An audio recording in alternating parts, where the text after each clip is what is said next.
महाराष्ट्र में महानगर पालिका चुनाव को लेकर एक ऐसा सियासी मोड़ सामने आया है जिसने लोकतंत्र की प्रक्रिया पर बड़े सवाल खड़े कर दिए हैं। चुनाव अभी हुए भी नहीं है, मतदान की तारीख अभी दूर है, लेकिन कई सीटों पर नतीजे पहले ही तय हो चुके हैं। लेकिन कैसे? दर्जनों उम्मीदवार निर्विरोध चुन लिए गए हैं और इसी को लेकर अब राजनीतिक गलियारों में हंगामा मचा हुआ है। स्थानीय निकाय चुनाव में एक अजीब और चौंकाने वाला ट्रेंड देखने को मिल रहा है।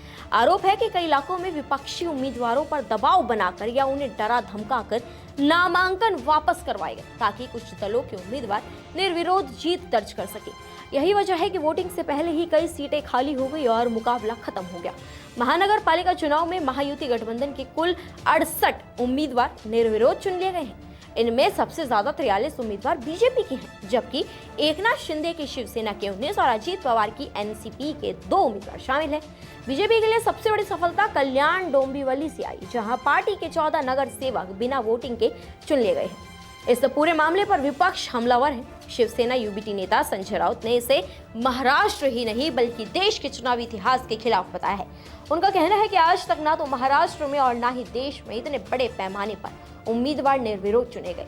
राउत ने आरोप लगाया है कि पैसे, दबाव और डर की राजनीति के जरिए विरोधियों को नामांकन वापस लेने पर मजबूर किया गया, जिससे मतदाताओं का अधिकार छीन लिया गया है। विपक्ष का सवाल है कि जब चुनाव ही नहीं होंगे तो मतदाता वोट किसे देंगे? मुंबई, ठाणे, नासिक, पनवेल जैसे बड़े शहरों में ये ट्रेंड आखिर क्या इशारा देता है? क्या ये लोकतंत्र की स्वस्थ प्रक्रिया है या फिर सत्ता का दुरुपयोग? इन गंभीर आरोपों के बीच भी राज्य चुनाव आयोग ने सख्त रुख अपना लिया है। आयोग ने उन सभी सीटों पर विशेष जांच के आदेश दिए हैं जहां उम्मीदवार निर्विरोध चुने गए। जांच का फोकस इस बात पर है कि नामांकन वापसी स्वेच्छा से हुई या किसी राजनीतिक दबाव के चलते। महाराष्ट्र में 29 महानगर पालिकाओं के लिए नामांकन वापसी की अंतिम तारीख 2 जनवरी थी। 15 जनवरी को मतदान होगा और 16 जनवरी को नतीजे घोषित किए जाएंगे। चुनाव से पहले ही 68 सीटों का हाथ से निकल जाना महाविकास आघाड़ी के लिए बड़ा झटका माना जा रहा है।